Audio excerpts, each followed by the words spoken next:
Kay hula sa Mr. Candicer ko po, kidin po sa pagpaido, kaya ako po talaga ang nagbantay sa tangkal. Sa nagluwas na po siya ng mga urig, pagka na-nervous po ako kasi bagan minatay siya, kaya nahali po tulos ako sa subo, tapos ipapasa ako ng kaniya. Yan sa nag-usod-usod na po, ang experience ko paano sandili pa kami nagagamit, may mga minatay. Kaya niya, bagang grabe po ang namo na halos pagluluwas niya buhay, ikadali nilang po talaga Tapos hanggang sa nagluwas na po ang panglima, sabi ni Mr. Humalik ka na doon, kaya wala naman may maluwas. Sabi ko, sige. Halik. Sabi ko, tumurog ka na, kaya ako na lang ang mabantay. Tapos, gaya po ang nyalas niya, kaya nakapaido pa ako apat. So, bali, wala po talaga siya dead. Puro po mga magayon na nido niya. So, hanggang niyan po, nag-ano po kami sa din, nag-maintain. Kaya, magayon po talaga siya sa urin.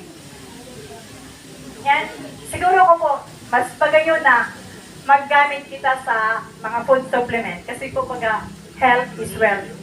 Mas effective galing sa mga urig, mga pa siguro sa ato na tao na magayonan resulta po. Thank you po. Parang medyo hindi, naniniwala naman po ako sa oras eh. Talagang itong oras na to, talagang pababa yung energy. Tama ba? Hep hep! Hooray! Yan yung buhay na buhay pala. Hep hep! Hooray! So, bago po ako sumagot sa mga katanungan, sabi nga nung kaninang speaker natin kanina, yung dalawang ating magagaling na nag-introduce, okay lang po ba palakpakan natin sila? Yes. At palakpakan natin yung nag-organize po dito, dahil alam ko napaka-importante nitong oras sa inyo na dapat tulog kayo. Tama? Tama. Pero gumising kayo at handang makinig. Yes. Okay? So, sa mga nag-organize, sila Sir Richard, palakpakan natin, si Sir Kian, sa mga sir natin na tumutulong dito, maraming salamat po at naging makabuluhan itong hapon nila, no? Okay, gutom na ba ang lahat? Oh, hindi pa, okay. So, bago ako sumagot sa mga katanungan ninyo, ano daw po?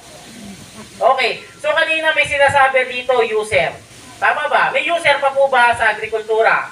Yung mga nakagamit na ng product, taas ang kamay. Yung mga hindi pa nakagamit. Yung mga hindi nagtaas, ano yan? Nakikilang. Okay, so dito para malaman ko rin. Sino ngayon dito yung mga may palayan, may taniman? O, diba? Dami. O, diba? So, yan. Sino ngayon dito yung mga nag-aalaga ng hayop? Okay. Hayop. Merong problema sa nakakasulasok na amoy sa inyong kulungan ng hayop. Meron ba? Okay, pag-uusapan po natin pero very light lang yan. Okay, so yun po ngayong hapon, bago tayo dumako sa katanungan ninyo, gusto ko lang po muna mapakita sa inyo anong importansya ng agrikultura sa ating lahat. Okay? At tulad ni nanay kanina, imagine niyo si nanay. Tama, nay? Taas ka nga po kayo ng kamay. Okay. Si nanay, at this age, nasubukan niyo yung product, gumagamit siya ng product, at the same time, kumikita siya ng product. Gusto niyo po ba yun? Yes. Parang ayaw niyo. Okay, gusto niyo po ba kumikita? Tipong habang ginagamit mo, kumikita ka? Okay lang po ba? Yes. Ituturo po na yan dito. So, dapat, hindi ka lang dapat user. Dapat maging pusher. Dapat maging pusher kayo. Pusher kayo ng produkto. Bakit? Bakit po? Way back 2017 po, bago ko magsimula, ako po pala si Ferdy Juliano, isa po sa consultant ng CHI Agritech. 2017 po, itong product na to, marami na napatunayan. Luzon, Visayas, and Mindanao. Kumbaga ito, yung mga magagandang balita patungkol dito, ikukwento nyo na lang. At yan ang isi-share ko ngayong hapon sa inyo. Okay, so si nanay, sabi ko nga, pag-uusapan natin kasi ang kalusugan. Sino mo ba dito gustong umabot ng 200 years old? Taas ang kamay. Oh, merong gustong umabot ng 200. Baka pag 195 ka pa lang, ayaw mo na. Pwede bang batapos na ako? Sawa na ako di ba? Pero may umabot ba ng 200? Wala. Okay. So, balikan natin yung istorya para gusto ko lang ma-input sa inyo yung importance ng produkto natin. Okay. So, usaping kalusugan muna tayo. No? Pag-usapan muna natin yung kalusugan. Noong unang panahon, may umaabot ng 100, higit pa. Tama, mali? Tama. Tama, okay. Tama, okay. Ngayon, may umaabot pa ba? Meron pa. Bihira. Bira. Okay, bihira. Bakit? Anong dahilan? Pagkain. Okay. So sabi nila, based sa studies, no, average daw ng kalalakihan, no, sa ating mga kalalakihan, umaabot na lang daw ng 50 to 60 years old ngayon. Totoo ba yun? Di ba ang hirap nang abutin ng 80? Ang hirap nang abutin ng 90. Alam niyo po ba dati, yung mga lolo't lola natin, 90 years old nagja-jogging pa yan. Tama mali? Tama. Ngayon, 20 years old, hirap na umakyat sa hagdanan. Dahil sa, sabi Pagkain. niyo kanina, lifestyle. Dahil sa lifestyle. May nakakaiwas ba sa lifestyle dito? May nakakaiwas ba na, di ba tinyo, lahat tayo nagtatrabaho. Meron sa atin, alas 4 pa lang, nagtatrabaho na. Sa bukid, tama? So ngayon, minsan yung lifestyle natin, ito yung hindi natin maiwasan eh. Bakit? Kakain ka. Ngayon, para mabilis yung gusto mong paghahain ng pagkain mo, gusto mo ng instant. Okay. Dati ang pansit, pag diluto mo na mas masarap, damihan mo Ricardo, aabot ng 30 minutes to 1 hour bago maluto. Ngayon, 3 minuto lang, meron ka ng noodles. Diba? Meron ka ng instant na pagkain. So, ibig sabihin, yung lifestyle natin, dahil gusto mong makapasok sa umaga sa trabaho, ito na yung kasabay. So, nasasama na siya sa pang-araw-araw mo, hindi mo na maiwasan yung lifestyle na yan. Okay, nakakakain na tayo ng mga pagkain nakakasama sa kalusugan. Dito na po pumapasok yung produkto natin. Nung sinaunang panahon po, ang tao mahaba ang buhay. O mahaba ang buhay. Ngayon, paiksi. Dahil na rin po sa kinakain. 2002 pa po nagsimula yung kumpanya. Bago lang, tama? Bago lang, 20 years pa lang po eh. So, ibig sabihin, ito yung klase ng kumpanya, magandang samahan. Pagdating sa stability, credibility, umabot na po ng 20 years yan. Ibig sabihin, yung pinapakita sa inyong produkto ngayon, hindi fly by night. Humarap sa inyo ngayon, bukas wala na yung kumpanya, 20 years na po yung company. Ngayon, nagbukas siya ng isang departamento tututok sa agrikultura. Kasi daw, ang sabi daw doon, noong unang panahon, wala namang abono. Naniniwala kayo doon? Yeah. Tama po ba? Wala namang abono noon eh. Pero magandaan eh. Maganda. Ano ba yung totoo? Maganda hindi? Maganda naman. Dahil tumaas ang populasyon, ngayon po, ang programa yan, alam mo yung binuksan yung programa na yan? Masagana, anong 500? 99 muna tayo. So, nung may, may ingredients yan eh. Kailangan dyan nabuksan yung mga patubig, yung irigasyon. Dyan natuto ang tao gumamit ng mga fertilizer. Dyan natuto ang tao lumabas yung mga variety. Hanggang ngayon, di natatapos yung variety, di ba? Dyan pumasok yung pesticidyo.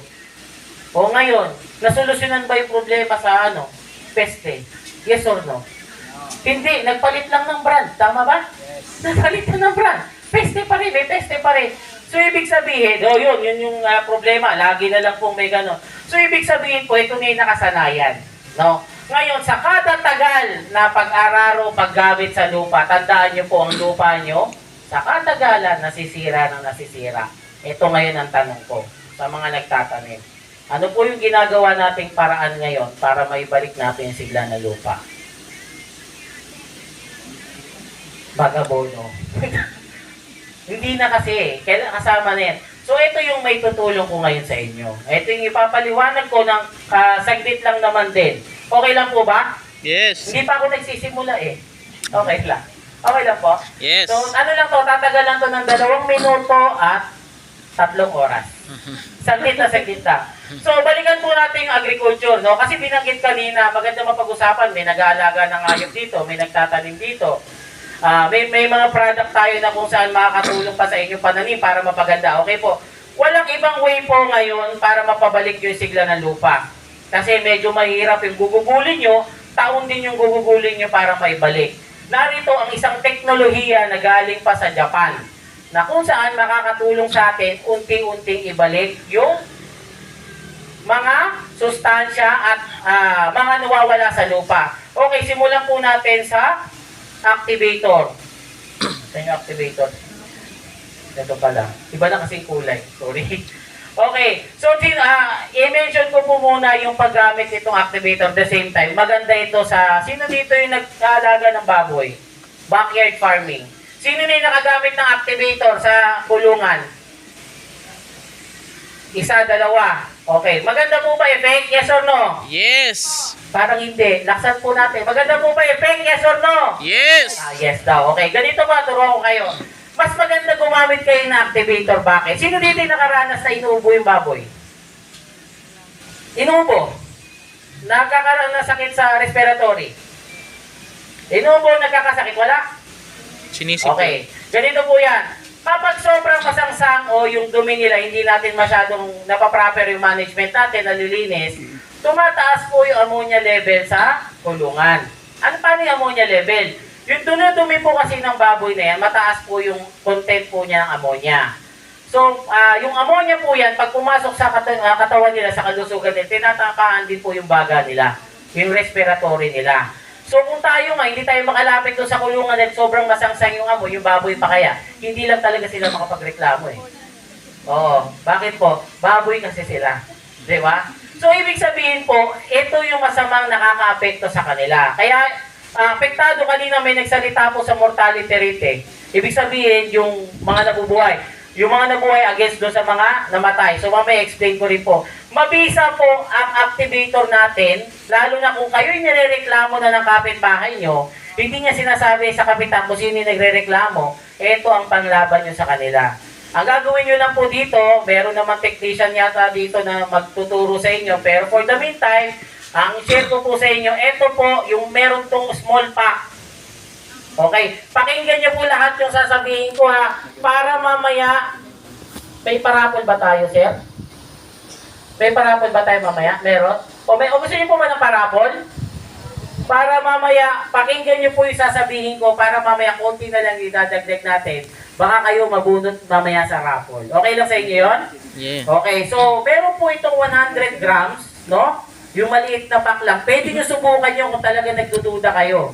100 grams po, ilalagay nyo lang po yan sa 20 liters. Pero yung 20 liters na tubig po, alam mo inuman natin ng kulay blue? 20 liters yun. Kahit hindi ganun kalaki yung timplahin mo, kahit kalahati lang muna, depende sa laki ng kulungan.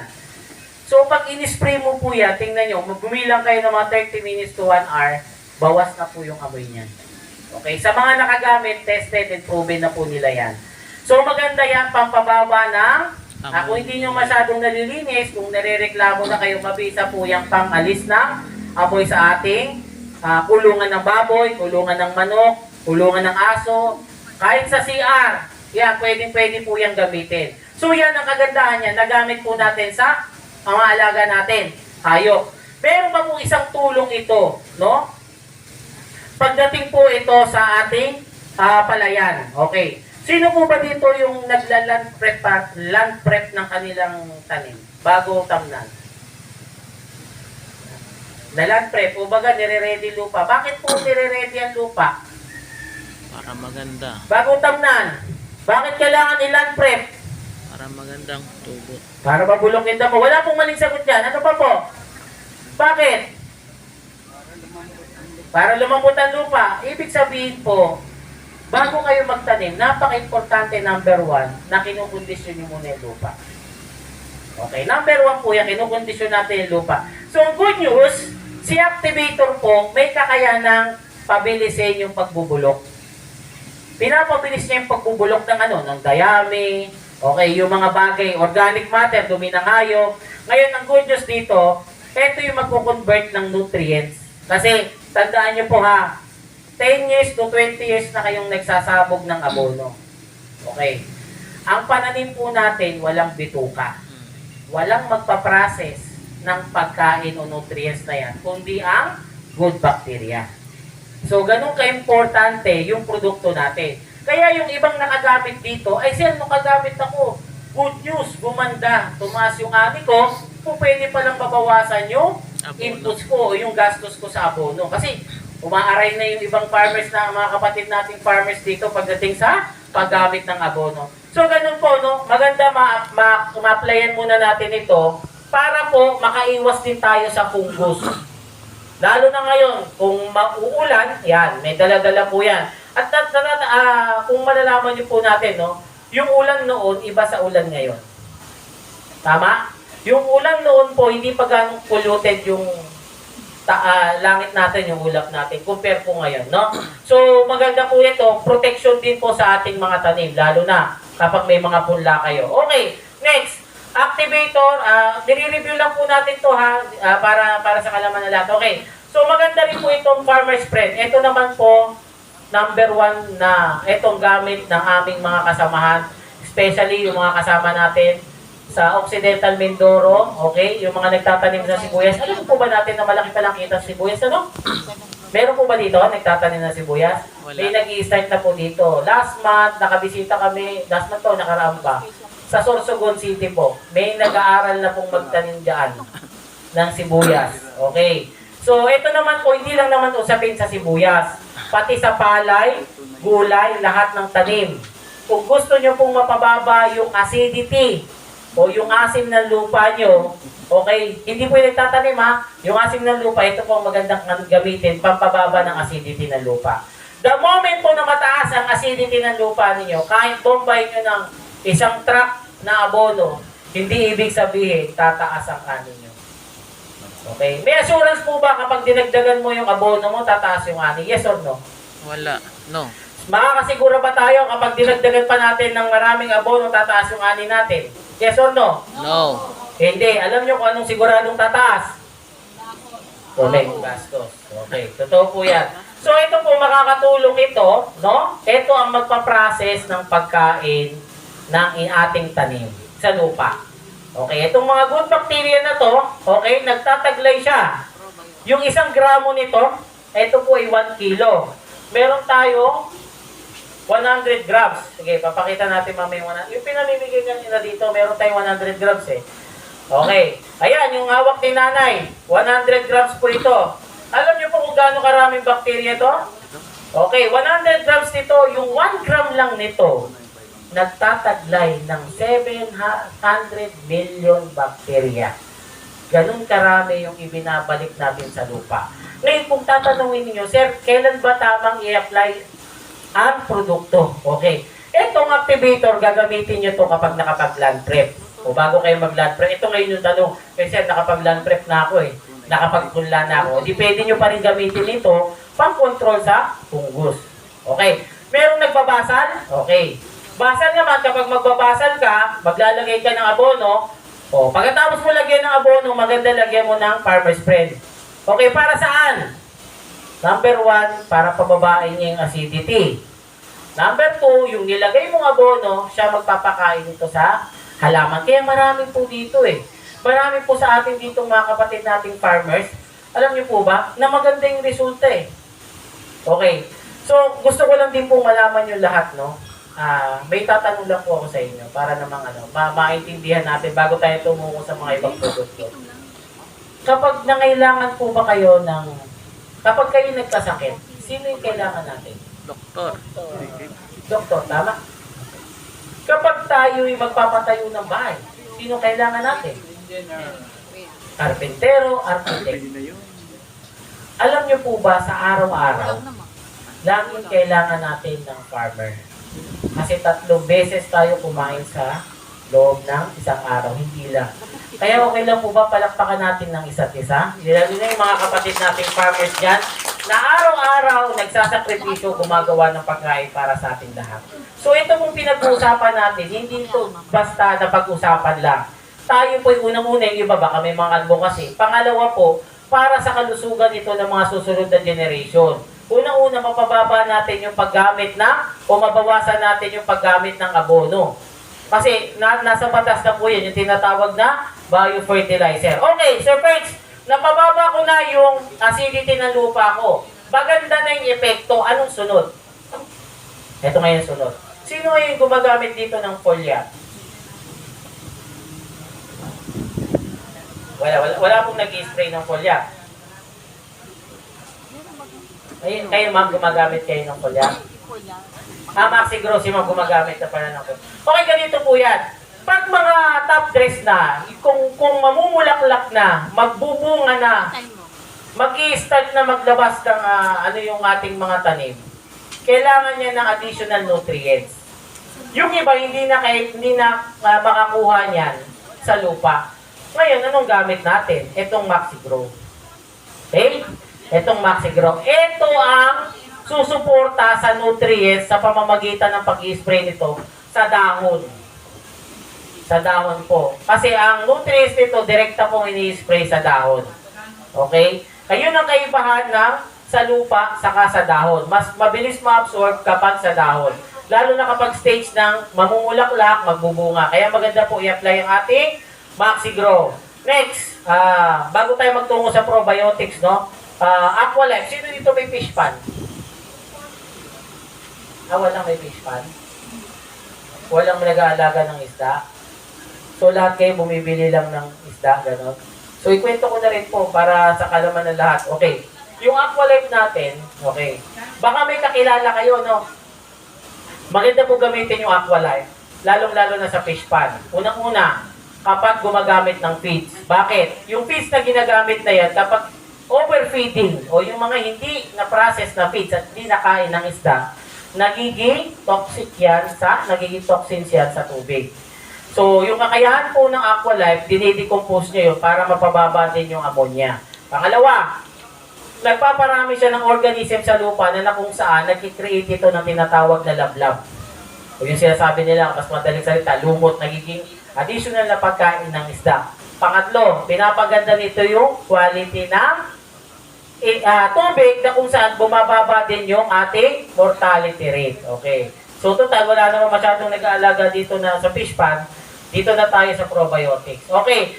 Merong isa o dalawa yata ang nagsalita tungkol dito. Isa po yata. So, sabi, ginamit daw sa kanilang inahing baboy. No? Maganda daw yung naging anak. Okay. So, meron pa po ba nakagamit ito? Hindi po sa tao, ha? Please lang. Ulitin ko po. Wala pong magte-testimony sa susunod na balik namin na nag-take ng probiotics, gumanda yung pakiramdam. Please lang po. Alam ko yung iba baka gusto niyong subukan eh. Baka yung iba tina-target ng subukan itong probiotics po eh. So kung kayo may alagang hayop, ano? Baboy, manok, yan, nag-aalaga kayo, kambing, okay, parang tao lang din. Kung ang tao po kailangan ng good bacteria sa tiyan, alam niyo po yung good bacteria, okay ka ba? Tiyan. Ano po yun? Yakult. Yung ganong produkto, kailangan din po yun sa hayop. Kasi bakit? Pinapaganda po niya yung absorption. Kaya alam natin yan, sir, hindi pala namimili ng feeds yan. Yes! Kahit hindi ganun kalidad yung feeds mo, ang good nyo sa probiotics, pagagandahin yung feeds mo. Kasi, kapag kulang sa bacteria yung loob ng tiyan ng inyong mga baboy, no? Hindi niya naka-absorb yung mga nutrients na nandun sa feeds. Kaya nga ginawa ang feeds para may nutrients na laman. Kaso, pag kulang ang good bacteria sa tiyan nila, hindi properly na-absorb. Anong mangyayari? Idudumi nila. Kaya pag dumi, maamoy. So, yun yung mga nutrients na imbis na na-absorb, inilabas. So, anong gamit ng probiotics? So, ang gamit ng probiotics is para properly absorb, ma-maximize niya yung nutrients na nandun sa feeds. Kaya kahit gumamit ka ng ordinaryong feeds, okay na okay siya kay probiotics.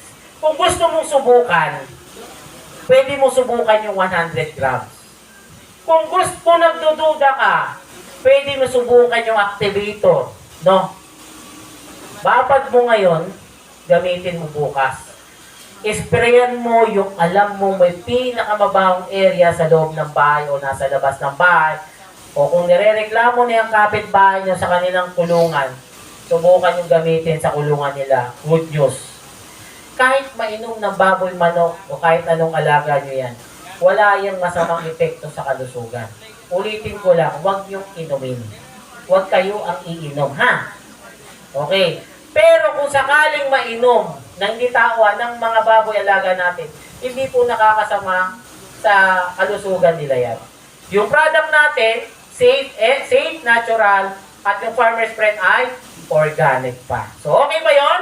Yes. Para yung kakainin natin, mapababa natin yung, alin, yung mga chemicals. Diba? Yung iba sa atin, di ba, yung tulad ngayon, yung mga kabataan ngayon, 40 years old, 30 years old, nakita niyo puro sakit na. Di ba? So it's about time na po na, katulad ngayon, ako po, taga Manila ako. O pag namamalengke ako kasi namamalengke. Matigas po ako sa amin kasi. Kaya ako rin namamalengke. So pag ako namamalengke alam niyo po isa na natutunan ko sa palengke, pag ako namamalengke. Ito unang palengke ko ganito eh. Kung kayo mamamalengke, anong pipiliin niyo sa palengke? Ito gulay ko yung may kagat ng uod o yung walang kagat ng uod? Siyempre yung wala. Ano ba talaga? Yung may kagat o walang kagat? Ano ba? Yung may kagat. Okay. Alam niyo po, pinipili ko noon, hindi ko naman alam eh. Yung walang kagat. Bakit? Malinis eh. Tama? Malinis yung walang kagat. So yun yung binibili ko, hindi pala, mali pala. Pag yung uod pala lumipat doon sa walang kagat, patay yung uod. Kasi bakit? Puno. Sir? Puno ng chemical. Puno ng chemicals. Nakakain nyo hindi? Nakakain. Nakakain nyo. Ito pa. Pangalawa. Baka hindi na kayo kumain susunod dito. Sino dito yung mahilig kumain ng sinigang? O ba't yung wala nagtataas ng kamay? Sinigang lang naman sinabi ko eh. Sinigang na baboy. Sinigang na isda. Hipon. O sino yung kumakain ng sinigang? Bakit yung iba hindi nagtataas? Hindi kinakain ng sinigang? Hindi ba kaya katingin ng sinigang? Ay, higop lang. So, yung wala na kayong kinakain doon. Ba't yung ganun? Yung sabaw na lang kinakain. Kanina, sarap ng kain nyo. Okay, ganun. Hindi masama yung sinigang. Wala pong masama sa sinigang. Anong masarap sa sinigang? Okra. Anong saba? May saba ba? Puchero ba na rin? Okay, yung karne, ano pa? Anong gulay sa sinigang? Sitaw. Okra. Radish, Talong. kangkong. Okay, sino yung kumakain ng kangkong? O, ang dami Okay, titingnan ko yung picture ako madami na yan. Okay, ito, good news sa kangkong. Walang masama sa kangkong. Pag ang kangkong nyo nakatanim sa upland, sa lupa. Ngayon tanong, saan nyo madalas makita yung kangkong? Sa madumi o sa malinis? Saan? Nakita kayo na malinis, nandun yung maraming kangkong? Yung matataba siya, saan yan? Sa madumi. Alam niyo po kung bakit? Kasi ang kangkong, sa napag-aralan sa research, ito pala yung pinakamagaling mag-filter ng mga heavy metals. At ang good news sa kanya, yung na-filter niya na heavy metals, kapag kinain natin at niluto, nandun din yun. Kaya pala ang tao, tad din ng heavy metals. So nga sino ulit kakain ng kangkong? O ba't ngayon ayaw nyo na? Pero po, tama, pero kapag ang kangkong naman, hindi kasi sa amin po, kaya ko lang naikukwento. Sa amin po kasi, hindi naman namin nakikita kung saan kinukuha yung kangkong. Diba? Hindi naman nakikita. Pero siguradong nakikita ko po, kahit ako mismo, nakikita ko saan tumutubo. Minsan ka nakikita ko, doon din nagpipitas eh. So yun lang po yung additional information. Okay? Pero tanong, may natutunan po ba? Meron. Okay. Hayaan niyo po, babalik ba tayo dito? Upline, sir? Babalik ba tayo? Kasi, hayaan niyo po sa susunod, i-discuss natin yung pinaka-mas detailed nitong product. Ngayon lang po kasi is para mapakita lang sa inyo yung kagandahan nitong produkto na to.